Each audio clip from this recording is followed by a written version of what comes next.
saya mengamati ada kecenderungan orang itu ingin menjadi Kristen karena ingin doanya dijawab. Mungkin bisa dikoreksi apakah saya salah gitu ya. Jadi kadang-kadang mereka berdoa dengan harapan Tuhan akan memberkati mereka.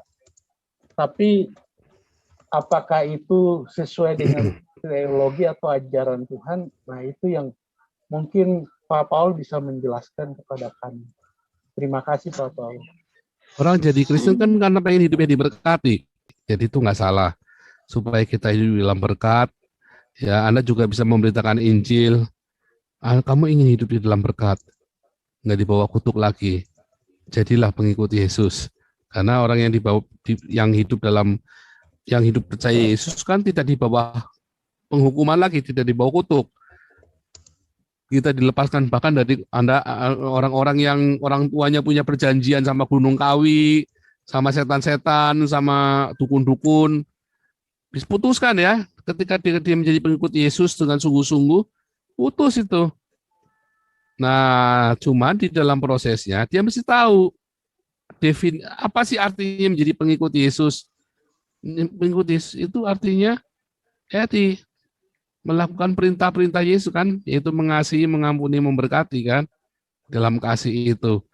Nah, bagaimana dia caranya untuk menjadi mengasihi, mengampuni, memberkati. Nah, itu yang kita ajarkan kemudian. Jadi harus diajarkan.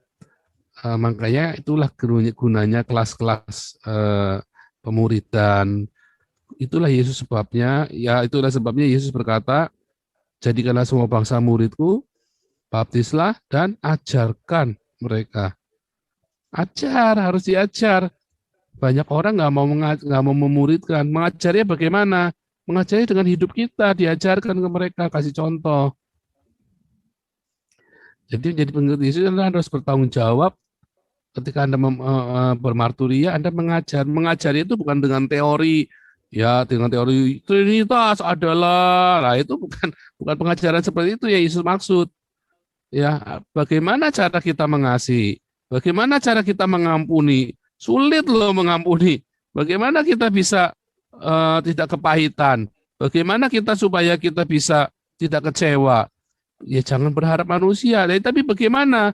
Bagaimana artinya berharap sama manusia? Batas-batasnya seperti apa? Nah, itu harus diajarkan. Seperti itu. Bagaimana supaya saya sabar? Bagaimana supaya saya bisa menghindari pertikaian yang nggak perlu? Misalnya itu harus diajarkan. Supaya kita jangan konyol.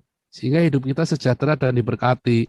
Bagaimana saya bisa menghindari perzinahan, percabulan? Bagaimana saya supaya jangan iri dengki? Namanya iri dengki kan nggak sengaja, kita kan nggak kepengen iri. Tapi begitu tetangga beli mobil Alphard baru, sementara mobil kita Avanza pun mogok, kita kan iri juga. Nah, bagaimana mengatasi rasa iri? Bagaimana cara kita mendidik otak kita, kepala kita, pikiran kita, hati kita, menjaga supaya kita tetap fokus dengan kasih Tuhan. Nah, itu harus diajar. Gitu. Jadi memang asal muasalnya pemberitaan Injil dan diajar. Itu penting sekali. Ya. Oke.